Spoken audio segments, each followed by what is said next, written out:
You are listening to The Building Code, a podcast by Buildertrend where we talk all things technology and construction. Be sure to stick around to the end of the episode where you can find out how to be a part of the Building Code crew. Let's get it. Hey everybody, welcome to another episode in our regional series looking back at 2020 and the COVID-19 pandemic. Today we are happy to welcome Matt Kowalske from Kowalske Kitchen and Bath in Wisconsin. Matt, welcome to the podcast. Thanks for having me. Excited to be here. Well, yeah, thanks for joining us. You know, we sent out a request to a number of different clients, and you graciously got back to us and said you'd hop on. So we really appreciate that.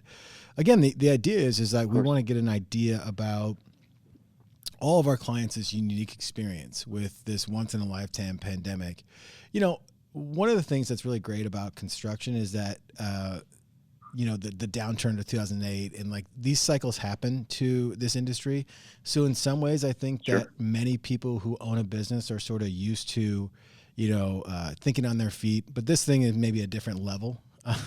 So we definitely want to get into that and just understand how you and your team dealt with it and just any sort of like lessons learned, obviously.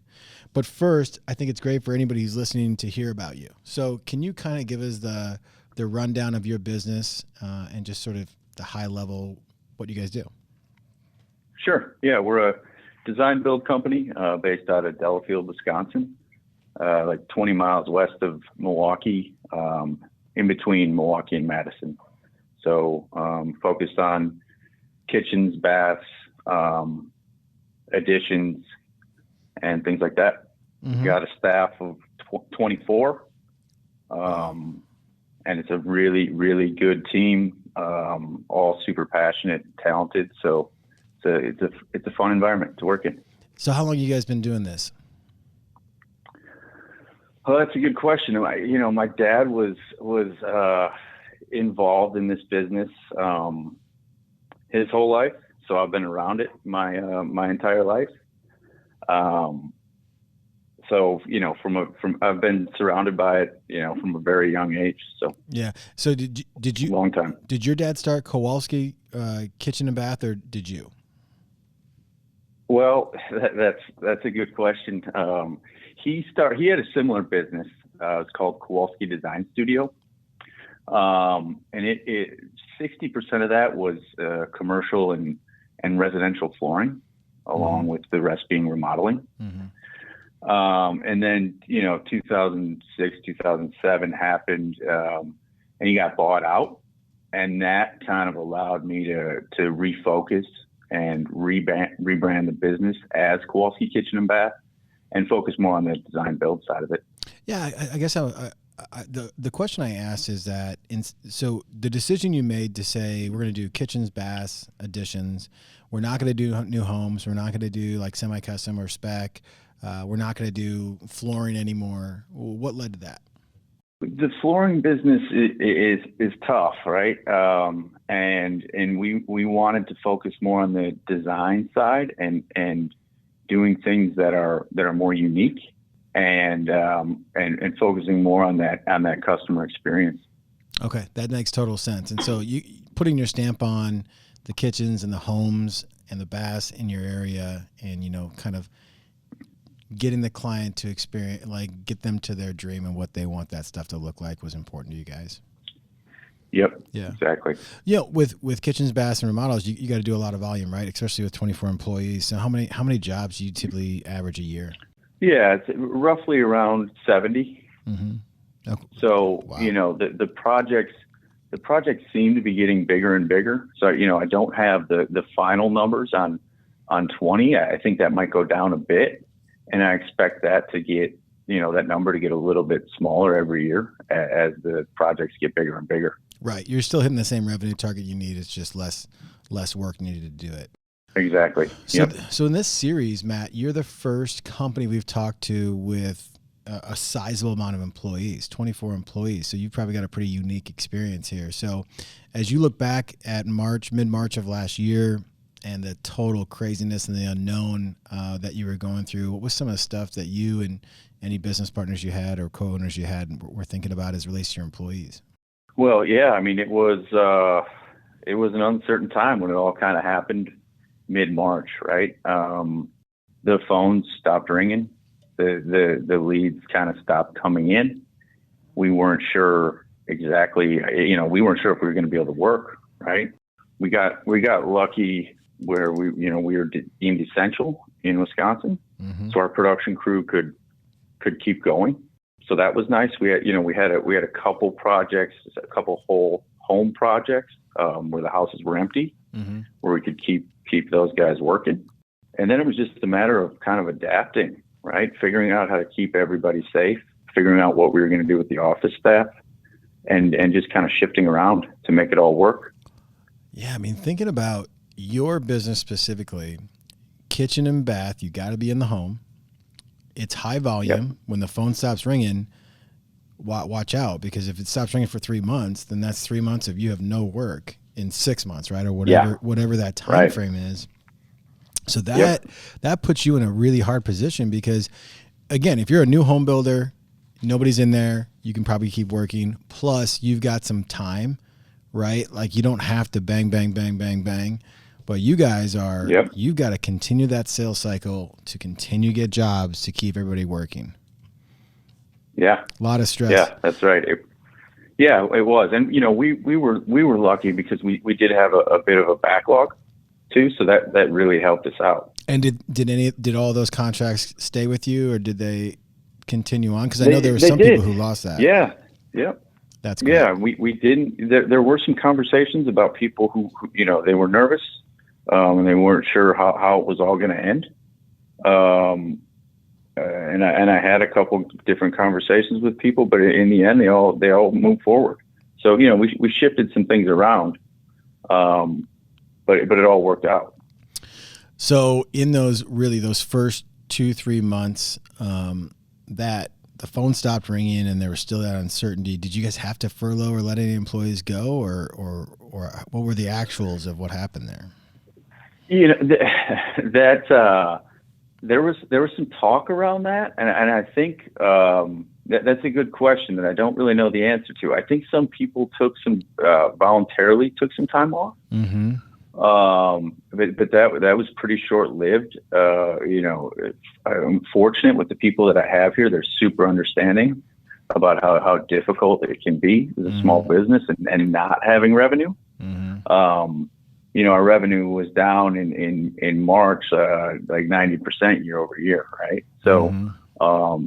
It was a challenge, and everybody really stepped up to chip in where they could. So it was really nice. Yeah. We're hearing this theme in this series is that as a business owner, if you've got a good culture internally with your employees, or you got great relationships with your subs and vendors, and actually your prospects and clients, right, to be having a good communication during the sales process and those contracts that were signed, or even clients that are in jobs, it helps survive this a lot more. I think the takeaway is good relationships in before this happened, a little late after it happened. Absolutely. Yeah. Yeah. And, I don't think there's enough conversation around how important those sub relationships are, right? Especially in times like this, a lot of people tend to kind of beat up on the subs a little bit, right? And try and get better pricing or those kind of things. But, to us, it's important that their businesses are profitable, and that we can help them succeed too, to get these projects done on time and with the quality we expect. And was that a part of your relationship before the pandemic, trying to make that clear to your subs and vendor network that, you care about their profitability, their ability to run a business? Absolutely. Yeah.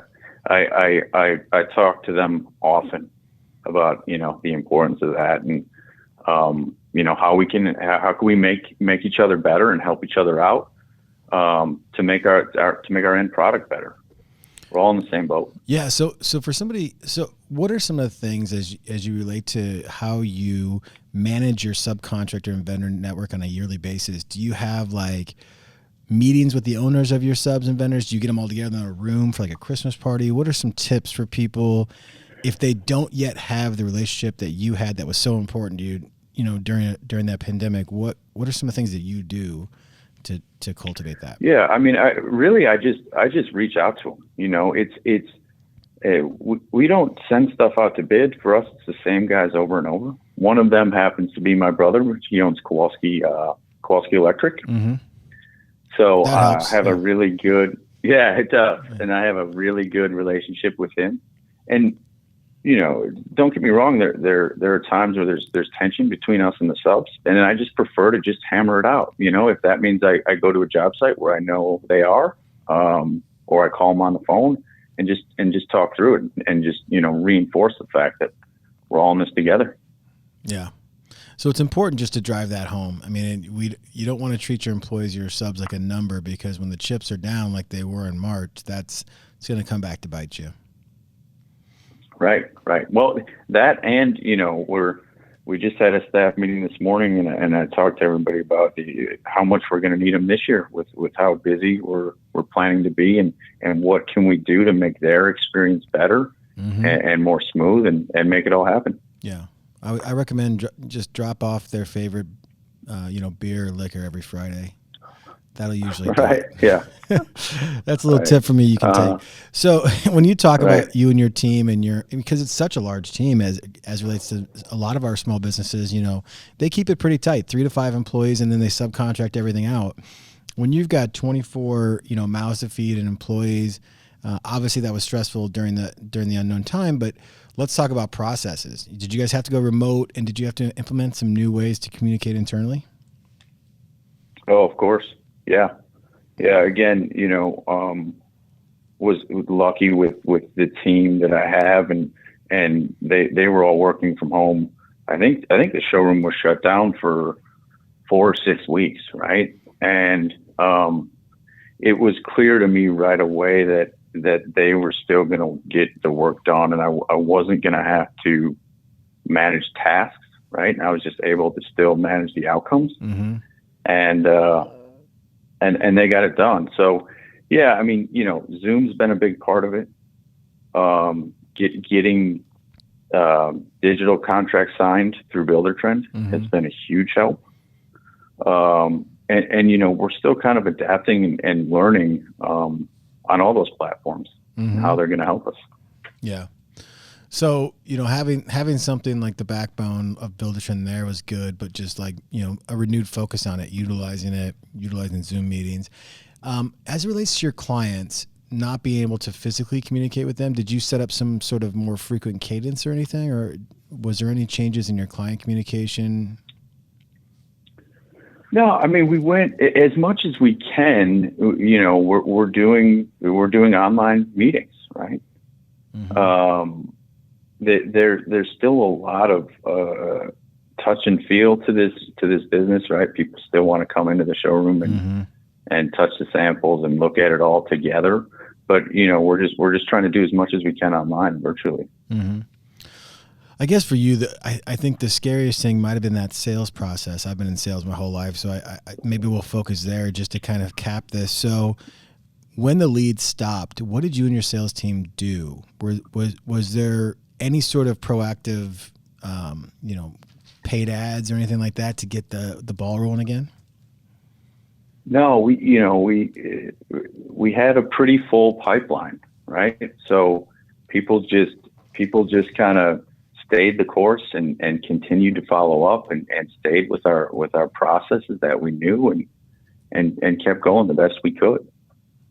That's great. So you guys had worked out pretty well. You had a process in place already where it wasn't shooting from the hip, and somebody had their leads in like a notebook somewhere. It was all in one place, and you guys just forward. Yeah, exactly. And they've done a great job of keeping the CRM side of Buildertrend updated. Right, everything's there. They can work remotely and still kind of follow those leads through the pipeline. Yeah. And then you can see that part of it too, like who's following up and what the status of those proposals are. That's pretty huge. So you had mentioned exactly. this. Yeah. You guys are gearing up for a huge 2021. It sounds like. Can you tell me a little bit about what you're expecting next year? Yeah. We've got a lot of really good projects lined up. From a strategic standpoint, we as you know, labor, like, whether it's like skilled or unskilled, is basically impossible to find, right? Mm-hmm. So, we're looking at possibly some strategic acquisitions, right? Kind of vertically integrating the whole thing. So we have more control over the supply chain and the process in general. Mm-hmm. Lead times for product are accelerating, right? We really need to be out in front of all that, getting stuff ordered, and hopefully having a little bit more control over that.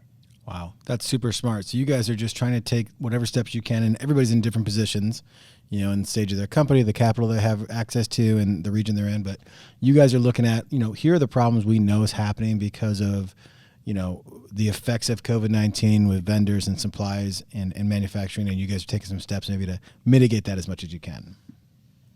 Yeah, exactly. Last year we made an acquisition of a cabinet company in Milwaukee. And along with the facilities that we have there now, we got some of the staff which fit in really, really well here. It's branded it's under a different brand. It's under MKE Cabinetry. But those are the types of things we're looking at to really get us through the next couple of years. Super smart. Well, it sounds like you guys took the initial hit, and now things are looking good for 2021. So that's awesome to hear. I will say, for somebody like yourself to be a business owner during an uncertain time, to have 24 employees and everybody's still employed there, I mean, that's just an amazing accomplishment. So great job by you. Thank you. Yeah, and really, they deserve all the credit because they, like I said, they're just a talented, passionate bunch, and it's inspiring to see what they're doing and the projects we're pushing out. It's incredible. Yeah. Lessons learned really are you got to have a great culture, a great relationship with your subs and vendors, and some great systems to have good communication with your clients. And those people that have had that pre-pandemic have seemed to really weather the storm. If you don't have that yet, priority list for 2021, those three things. Right. Yeah, exactly. All right, Matt. Well, we really appreciate your time. Thanks for being a client of Buildertrend all these years. We appreciate that very much. And thanks for all the information here. We wish you the best in 2021, man. All right. Appreciate it, brother. Take care. All right. Okay, of course, that was Matt from Kowalske Kitchen and Bath. Really appreciate the time from Matt. It was a great recap of his year and what we're looking forward to in the future. Next, in our Midwest region podcast, we are going somewhere closer to home for us, which is Omaha, Nebraska. Just south of us in Missouri and Kansas, we are going to be speaking to Dana Webb from Ashlar Homes. It's a great conversation. I won't spoil it here, so give it a listen. Can you tell me just a little bit about, or tell the audience just a little bit about your company, and then also you and your role there? Sure. We're a production builder. We build about 100 homes a year. We sell off of the furnished model homes, and we typically are the developer in the communities that we build in. Great. And how long have you guys been around? The company's been around for about 6 years. Okay, so fairly new. And doing a pretty high volume, and you guys are based out of just outside Kansas City, right? Yeah, I guess it's been around longer than that. I should take that back. I've been on staff for coming up on 5 years. So okay, yeah. Yep. And you guys are based out of Kansas City. You do about 100 homes a year, which is great. We'll definitely get into see how COVID and then the increased demand of homes has affected you probably in the positive. But first, tell us your name and your role there and sort of what your day-to-day is, Dana. My name is Dana Webb, and I am the quality control and customer warranty part of our company. So my role is going to the homes and doing the home orientation, which is the first customer walk, and then going back to the home the day of closing and doing the final walk. So I take the homeowners through the mechanics of the home, walk them around, show them everything. And then the day of closing, I go back and we go through that. We make a punch list, and then the day of closing, we go back and mark off the things on the punch list.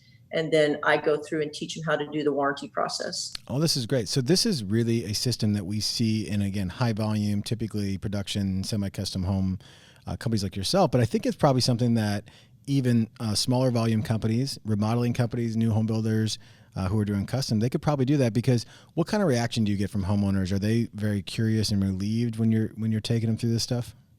Very much so. I mean, you can't take for granted. You think sometimes people know the mechanics of a house or just how a house works, but generally they don't know a lot of things, even where to turn off their water. And so we start in the basement and go through every single part of the house, and then go to every single room and just teach them things that they may know. But if they do, that's fine. If not, I mean, even as simple as opening a window, just showing them how to do that. And, you can clean it, and turning off water under sinks, and just little things. So I think it makes them feel comfortable. For sure. Seriously, that's a great takeaway. So any custom builders or remodelers that are not doing that right now, that's an easy thing. So take somebody through that. If they've never done it before, let me recall. So you're going to do the homeowner orientation. When does that happen in the build process? That would be a week before the close date. Okay. So if we know as a construction company that we're getting close, maybe a month or two out, let's schedule the homeowner orientation. That's on site. That's a walkthrough, just kind of introducing them to everything, and then doing what you just talked about. How long does that typically take? So that first one, the home orientation, takes about an hour. I got to believe that's hour well worth it, because it's just all customer service, right? If you can show them like one or two cool things about the house that they didn't realize, or how easy it is to open this window this way and clean it out, that's got to be some good things that you're getting customer service wise, right? Yes. My boss was very thorough at thinking that through, that then I'm the person that handles the warranty. So a lot of times during that walkthrough, I'll bring up things of, this is a common warranty claim, so let me show you how to do this just in case this happens once you move into your house. So I'll talk about what possibly had come up as common warranty claims over the past 5 years since I've been working here. That's great. I just put myself in the shoes of the new homeowner, expensive home, maybe my first time, or maybe my first new build. And, that's got to be going through my head, is like, geez, this is a lot. Like, what happens if this goes wrong? And you're just trying to anticipate some of those things, calm them down, and then make sure they understand, here's the best avenue to get us that information. Because if they're communicating with you guys on the warranty side a million different ways, it makes your job harder, right? Correct. Yeah. I walk around with an iPad and have a checklist, and then we make a punch list, and then we tell them at the end of everything. Now they sign off on it, and then I say, I'm going to upload this into Buildertrend. You can view this, you'll have it, and then we'll revisit it when we come back for the final walk. And the superintendent is there with me, just in case there's some questions that they can answer or they need to, that has been happening along the way of the construction. That's great. Again, an hour well spent from your company perspective. Have you guys ever thought about taking a video of that homeowner orientation and then uploading that to Buildertrend so that they can go back and review like all the cool stuff you showed them? Because it's got to be a whirlwind for them. Yes, it is. We call it their fire hose. So it's a few months ago, we had a staff meeting, and my boss, Sean Wood, said that he was going to do a video of that, and also a video of the most common things that come up as warranty claims. Because when they enter it in Buildertrend, or if I'm talking to them on the phone, trying to, tell them on the phone how to fix something, but the common things, fireplace, there's a different way to, get that working. Just do some of those videos, and then I can just send it to them. Yeah. Or people don't even know how to reset their GCFI. And so just explaining that over the phone is really hard. There's a little button, and so taking a video of that. Yeah. I mean, I've been in construction technology for 14 years, and I still didn't know that. That happened to me in my house. Like, these outlets outside weren't working, and I was like, this is ridiculous. So I had to call my dad's friend's electrician. And he literally he took a little pity on me. And he's just like, honestly, it's just right here. So that's a good one to have. That your outlet outside is one of the most common warranty claims. Yeah. Right. Because all you got to do is do the flip inside, right? Yeah. Exactly. Well, I know that now after some shame. Okay, great. So that's a really, send us one of those videos, and you can definitely, that's some good content for your social media and YouTube and stuff like that too. Because if one person has that pain point, almost everybody else does. That's kind of the rule of thumb. Exactly. There. So and then at the final walkthrough, the realtors we have our own sales agents. So the sales agents are at the first one, and then they come to the last one as well. Mm-hmm. And that meeting only takes about 20 minutes. So really, to really like hand over the keys and make your client feel really good and have a couple quick wins, it's like an hour meeting and then another 20-minute meeting, right? Exactly. Yeah, that's a good takeaway. So you guys offer obviously a warranty. This is again very, very common within production and semi-custom homes. Is how long is your warranty? What is your standard deal? We follow the 210 home buyers guidelines. So we do the 1 year of workmanship, and then the 2 year of the systems, and then the 10 year is your structural. Nice. So 210 warranty. If people remember who listened to the show, we had them on a couple months back. They're a partner of ours. So check out the. I'm drawing a blank. What is our resource? Oh yeah. So check out the marketplace in Buildertrend. You'll find 210 there, and there's a partnership deal we have with them. So that's cool. All right. So let's get to the topic at hand and why we brought you on, Dana. Obviously, we wanted to hear about you and your business. You having a couple hundred homes and being a production semi-custom builder is going to have a different perspective than some people we've had on before that are doing sort of smaller volume custom homes and remodels. So this is great. So when March of 2020 came, or mid-March, and we all realized that this is a real thing that's going to have a huge impact on our lives, professionally and personally. What was that like for you and the team at Ashlar? And can you kind of take me through some of that stuff? Sure. It affected us in ways that the municipalities that we work with, some of them were not ready for what happened, and they don't do things digital. And we pretty much do everything in Buildertrend. We have everything's loaded in there. We do as much as we can digital. So that was a hurdle that we had to overcome with them. Mm-hmm. Extra phone calls for finding out if our permits were ready, because you couldn't go into those city halls. Mm-hmm. And then we had to make extra phone calls for inspections because they were either short of staff. So that was a pretty big hurdle for us. We're actually pretty excited because most all of them now are online. So I was that person actually that was driving around, dropping off permits, picking up a permit, going back, scanning it in. So it saved us time in the long run because now those files are already scanned in, they email them to us, and then we just upload them directly into Buildertrend. Yeah, we talk about that a lot, that inside construction and government, those are two industries that have been really slow in adopting technology and, virtual mm-hmm. meetings and scanned documents. And so a lot of people talk about how this pandemic, for all the negative that it's definitely had on, small businesses, restaurants, entertainment, things like that. But for some industries, it made that final people pushed into technology like they had to. Where they should have probably been a few years ago. So that's a good one. For you guys as a company, I know there was definitely for most people that first 30 days or 60 days was pretty hairy. Nobody really knew what was going on. Did you guys see a pretty quick halt in terms of your activity for leads and looking at homes for you guys? Not necessarily. We noticed we didn't really slow down or anything. We kind of had a steady pace going. We didn't slow down. Sales continued. We all kind of held our breath and waited. We did see some, like I said, the municipalities, and then there was some suppliers that got slowed down because of shipping or just their other states where we might have ordered things that was slowed down.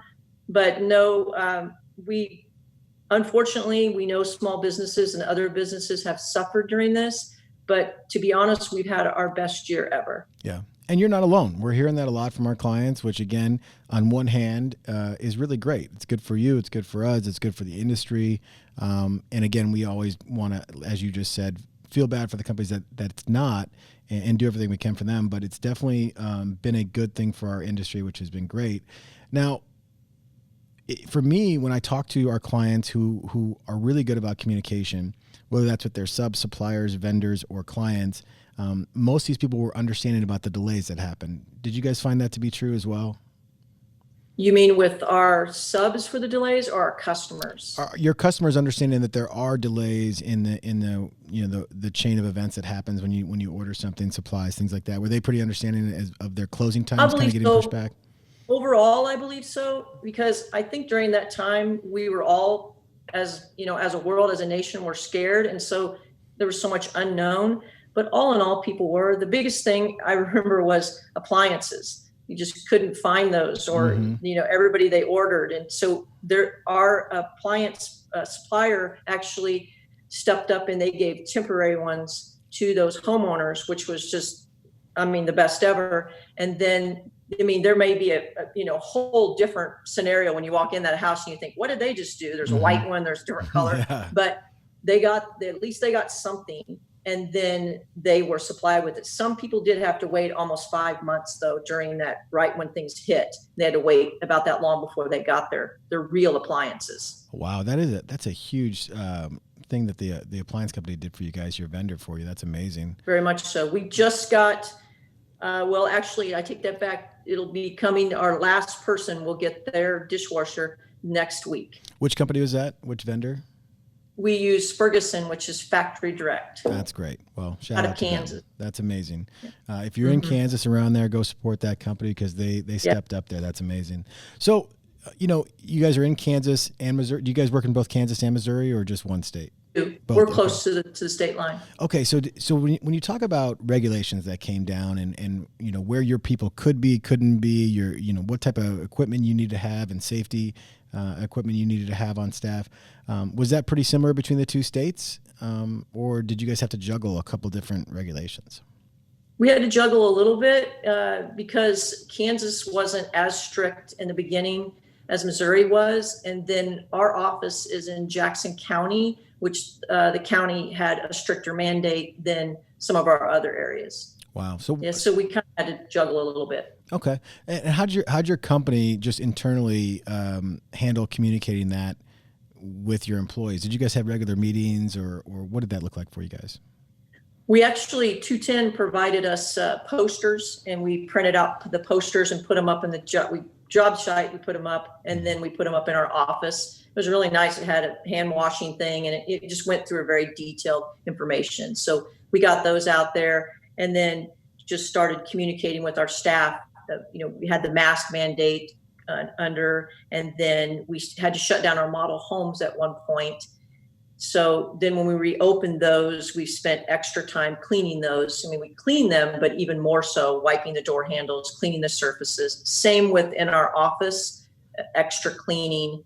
If someone does get exposed or get COVID, they're quarantined, and then we're sensitive with the mask wearing. Okay. So the way you guys were set up as a business, did you guys regularly see your clients come in physically? Did that shift a little bit, or how does that look for you guys? Yes. So that's one of our big changes that has happened. We would typically do our pre-construction meetings in our showroom. It's attached to our construction office. So people would come in there, pick out their selections, but just in the past few weeks, we've changed that to Zoom meetings. And that is a change that we're going to keep forever. We're going to do all of those that way. The reason is because it allows us to have the meeting recorded. And then during that time, we can actually show the homeowners documents. We can make changes on CAD and other programs actually right while that meeting is going on. And then some of those changes can even just be completed as that meeting is going on. So it's really a good change. Oh, wow. So that's a big improvement, because otherwise you would have been in person. Something might have been lost in communication, translation, just verbally. And then you would have to go back to your desk, make those adjustments, get those things approved with another meeting or some sort of email communication. But you're saying this can just all be done in one swoop, recorded surveys on the same page. Yeah, and if you think about it, it helps the homeowner and us, because then you have this recorded meeting and you know everything that's going on. And then the people that work on down the line that do the things that need to happen, they can just go back and listen to that recorded meeting. We're not dropping any balls along the way. That's amazing. Cool. So that's a great example of a positive coming out of this, is that, that sort of push people needed into technology. And then once you actually do it, once you sort of understand the value of that accountability, having recorded and everybody on the same page. And a lot of those are the same themes that we talk about with Buildertrend for years, is why you should be using that, because everybody's in the same ecosystem and everything's being recorded and documented. So there's definitely some advantages there.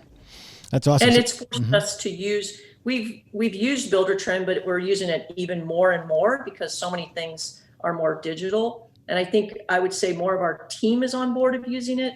There was a few of them that were hesitant, but now they're seeing how important it is to have all that information in one. Mm-hmm. That's great. Any other big changes that you guys saw just from March of this year or last year till January this year that were due to COVID or some sort of result of COVID? The biggest ones that we noticed were that we had our best year ever, and we don't see it slowing down already now in 2021.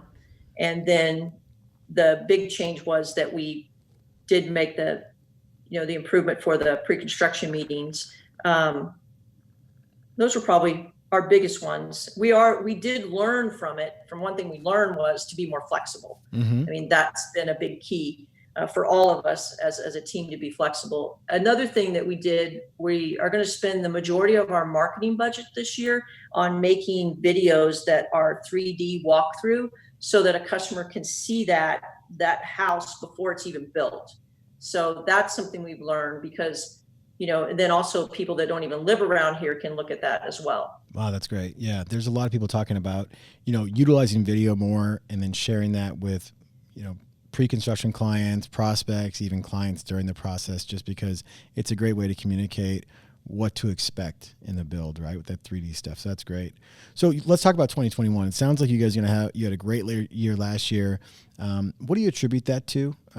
Is that the demand? Is there just not that inventory out there? Is it interest rates? Is it a combination of both? I think it's a combination of both. Mm-hmm. I think that we're trying to get houses to a good price point. Moving forward for the year, all of our subdivisions, we're going to own the development, like I'd mentioned, and then we're going to be the only builder in there. And we don't know of many other builders in the area that are, focusing on just simplifying the floor plan and bringing it down to a more cost-effective cost for the customer. Yeah. So what is the advantage, I guess, from the client's perspective of a company that is exclusive to the neighborhood, the builder and the developer and the only builder there? Is that does it create more of a cohesive neighborhood, or everybody's at the same price point, house-wise? Is that kind of what the advantage is? Yeah, I think so. And then, you have, if that developer has it, then the developer is the one that's controlling that development, and the infrastructure all goes in the way that they would want it. And just having ownership of all of that is a good plan from what my boss is explaining. Yeah, no, it makes total sense. Well, it's amazing you guys had a really good year despite all of the different hurdles we had to jump through. You guys look at 2021. Is it just more of the same? Do you guys want to continue, building more homes and adding staff where needed and that kind of thing?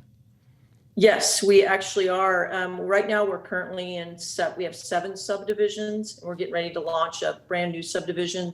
It's pretty close to our office. It's going to have about 200 homes or plus that will be in that one. And we are adding staff. We are going to, one of our biggest things that we're pretty excited about is that we use Buildertrend for pretty much everything. I mean, for the warranty to do, scheduling, daily logs, everything we use it for. But during this time, we are going to start using the purchase ordering. And so all of us are so excited about that because we see so many areas where it's going to cut down on cost. And so that's something that we're right now, they are working on in the office of getting ready to launch within the next month or two. That's awesome. Yeah, that's a big shift. I mean, by no means when you use Buildertrend, and most of our 17,000 clients know this, is that you don't have to use it all. Typically it comes in phases for companies. They're ready to sort of use another part of it. A big phase is POs. That's a big one for people, is that we're going all in on the financials, and there's so many different efficiencies that are created by doing it all virtually. So we're excited for you on that one.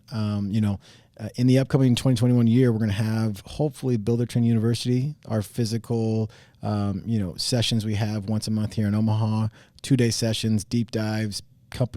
Some companies bring like 3 or 4 people in. So look out for that. Maybe we'll have you up here in Omaha, have a beer with you when we open things back up. We're all looking for that. But it sounds like, Dana, that you and the team at Ashlar are going to have a great year. We're super excited for you guys. Thank you for coming on and giving us your story. It was great to hear. You guys have a different, unique perspective with your volume. And where can we find more information about you if I'm in the Kansas City area? You guys have a website, I assume? We do. It's ashlarhomeskc.com. Mm-hmm. And you guys have we have a Facebook page. Yes, okay, I was going to say, so social media, where do you guys like to post on social media most? Is it Facebook typically? Yeah, that's pretty much all that we're doing right now.